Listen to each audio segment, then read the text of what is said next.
The year is 1989, the fall of the Berlin Wall and the collapse of Soviet control. For nearly 3 decades, the Berlin Wall stood as a grim, physical manifestation of the Iron Curtain, dividing a city and a continent. Behind this line, the Soviet Union maintained strict control over Eastern Europe, but by the late 1980s, the foundations of this power were beginning to crack. Internal pressures were mounting. Economic stagnation left store shelves empty, fueling a growing sense of dissatisfaction among the citizens of the Soviet bloc. In an attempt to save the system, Mikhail Gorbachev introduced glasnost or openness and perestroika, aimed at restructuring the Soviet political and economic landscape. These reforms sparked hope across the satellite states. In Poland, the Solidarity movement, led by Lech Walesa, successfully pushed for the legalization of free trade unions.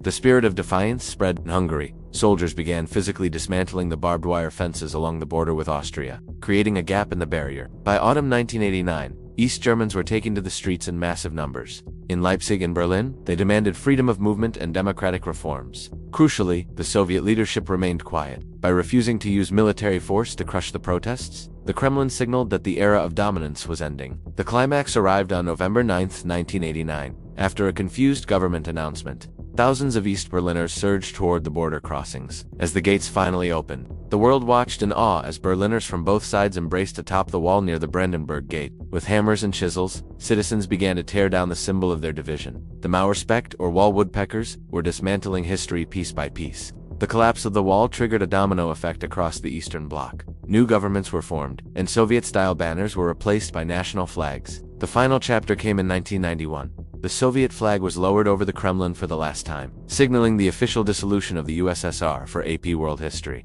The takeaway is clear. Internal pressure led to reform, which caused a loss of control, ultimately resulting in total transformation. Today, the remains of the wall serve as a canvas for artists and a reminder that no barrier is permanent when people demand change.